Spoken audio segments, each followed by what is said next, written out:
Michelle Teresa Gumabaw, Quezon City. Kimberly Hackinson, Historical City of Cavite.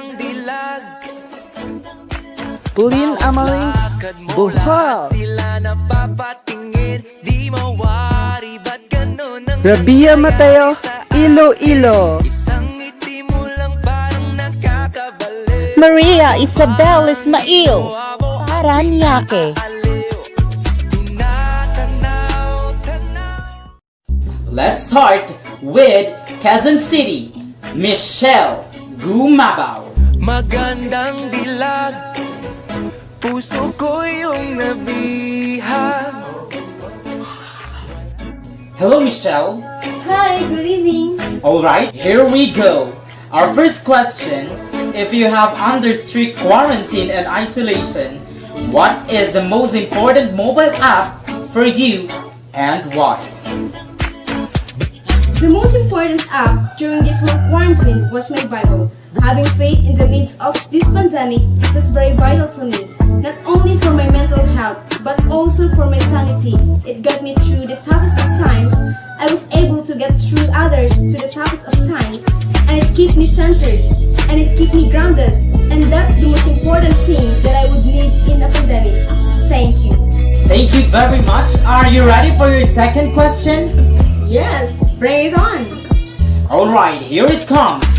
This pandemic has made clear our priorities, essential and non-essential. Where do pageants stand in this time of crisis?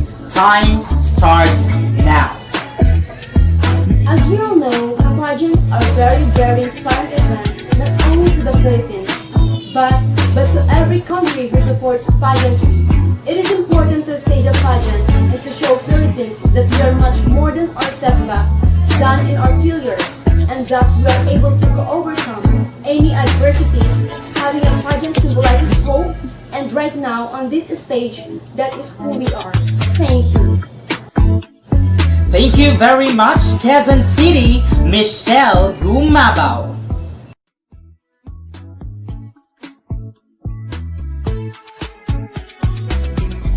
And now, we move on to our next candidate from Cavite, Kimberly Hackinson, aka Billy. Magandang dilag, puso ko yung nabihag. Good evening, judges. Alright, Billy, here's your first question. What advice will you give to a first-time voter for 2022 elections? Time starts now. We have fought long and hard for our rights to suffrage, and this is not something that we should waste. For us to be able to complain and be able to appreciate the things we have as a Filipino citizens, we have to vote, we have to participate in selecting our leaders. Thank you. Thank you very much. Alright, here is your second question. This pandemic has made clear our priorities, essential and non-essential. Where do pageants stand in this time of crisis? Your time starts now. I am someone who is usually an independent person, but because of this beauty pageant, I realized that I needed to ask for help, that I needed to reach out to people, and same goes for everybody else. To be able to survive something as big as this pandemic, altruism should be practiced, and cooperation is always the key. Thank you. Thank you very much. A round of applause for Cavite, Kimberly Hackinson. Next up, we shall hear from Bohol, Pauline Amalings. Magandang dilag, puso ko yung Good evening. Good evening again. How are you? Overwhelmed, but yeah, all in all, I'm very grateful to be here. Okay, your first question. What factors influence you in dealing what you buy and post online? Your time starts now. The factors that help me decide that is basically what I want to put out there, what I want to show the world about myself. Now, I want to portray myself. What matters most is that we know who we are and that we are true to our authentic selves, and that we always try our best to show and share that to the rest of the world and hopefully inspire them to do the same.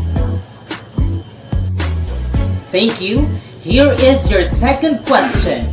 This pandemic has made clear our priorities, essential and non-essential. Where do pageants stand in this time of crisis? Your time starts now. I think pageants are now an amazing platform to show that not all our dreams are cancelled. They are just put on hold, and for us, we're lucky that we're still able to make this one dream come true. To stand here, to spread hope and rally people together in action and conversation, and spark change, and together, I'm sure we can make a positive impact out there. On this stage, that is the essence of beauty pageant in the time of pandemic. Thank you. Thank you very much, ladies and gentlemen from Bohol, Pauline Amelix. Now let's call on Miss Iloilo City, Robia Mateo.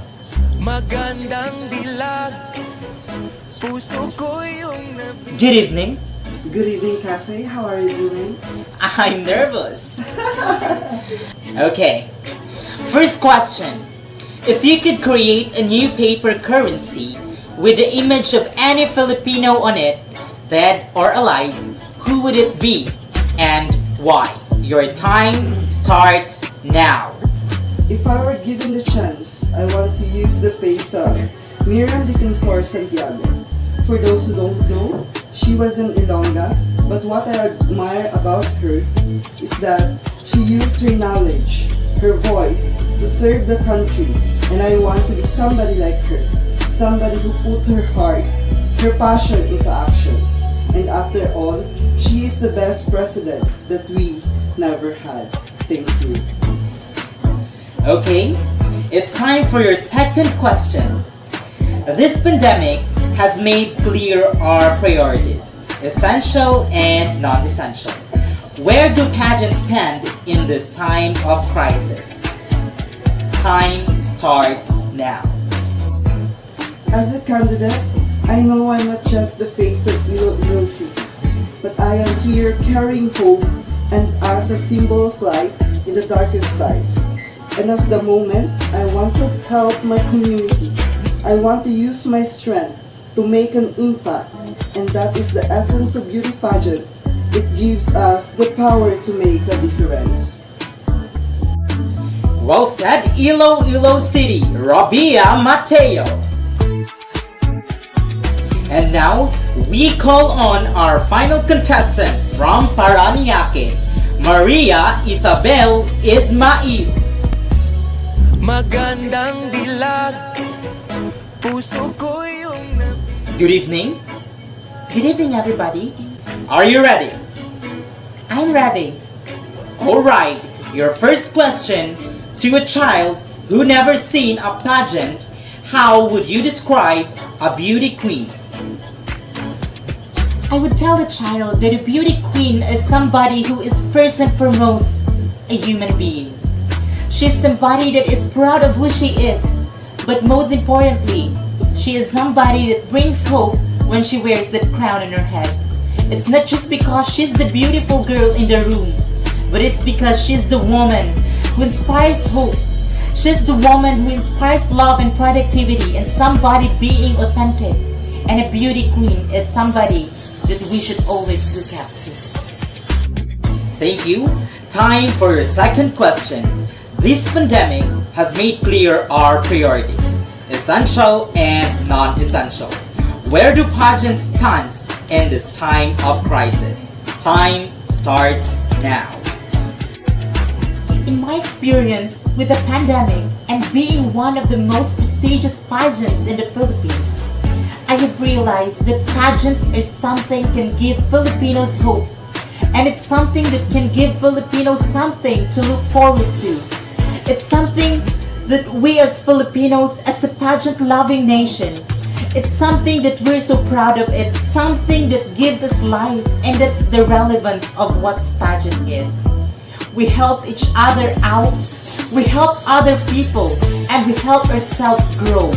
We help each other prosper through any negative aspect. Thank you very much from Parañaque, Maria Isabel Ismail. And that concludes the question and answer portion. Let's begin. Our fourth runner-up is from Cavite, Kimberly Hackinson. Magandang dilag, puso ko yung Okay, that is our fourth runner-up from Cavite, Kimberly Hackinson.